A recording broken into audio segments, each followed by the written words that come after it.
پشاور کی سیاست میں ایک خاموش زلزلہ آ چکا ہے، ایسا زلزلہ جس نے کوئی عمارت نہیں گرائی لیکن ایک تاریخ، ایک نظریہ، ایک سیاسی ورثہ اور ایک شناخت کو متزلزل کر دیا ہے۔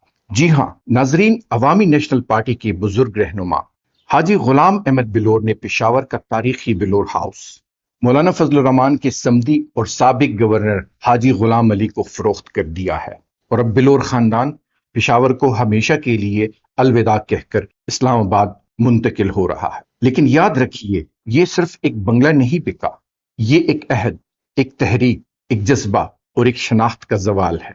یہ پختون سیاست کے سب سے طاقتور گڑھ کا چراغ بجھ جانا ہے۔ بلور ہاؤس صرف ایک گھر نہیں تھا، یہی وہ جگہ تھی جہاں عبدالغفار خان، ولی خان اور بلور خاندان کی للکار سنی گئی، جہاں مظلوموں کی داد رسی اور جمہوریت کی تاریخ رقم ہوتی تھی۔ یہ وہ دروازہ تھا جو عام و خاص سب کے لیے کھلا رہتا تھا۔ آج وہ دروازہ خاموش ہونے والا ہے۔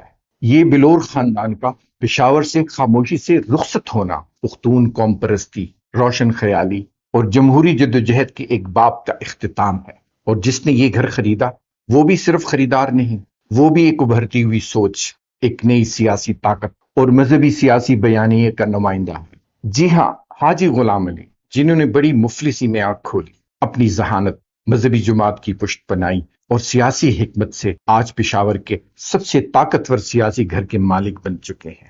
ناظرین، اس سارے واقعے میں ایک دلچسپ اور شاید علامتی سا حسن اتفاق بھی چھپا ہوا ہے۔ وہ بلور ہاؤس جو حاجی غلام احمد بلور کی پہچان تھا، اب وہ حاجی غلام علی کی ملکیت بن چکا ہے۔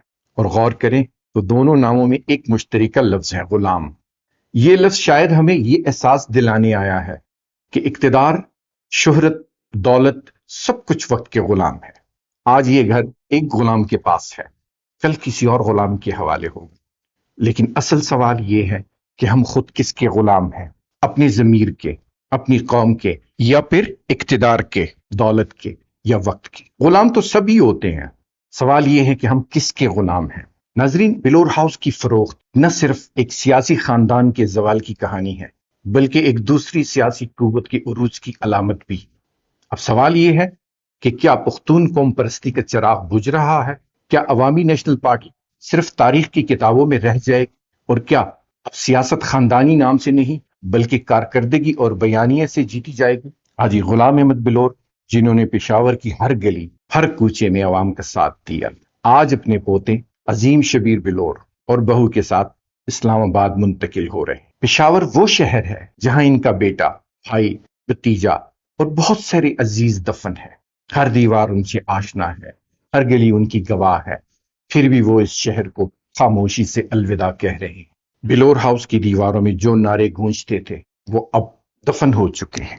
یہ خاموشی صرف ایک مکان کی خاموشی نہیں، بلکہ ایک فکر، ایک خواب اور ایک تحریک کی خاموشی ہے۔ پشاور کا دل اب کسی اور کے سینے میں دھڑک رہا ہے، اور شاید وقت ہی بتائے گا کہ ہم نے کیا کھویا، کیا پایا۔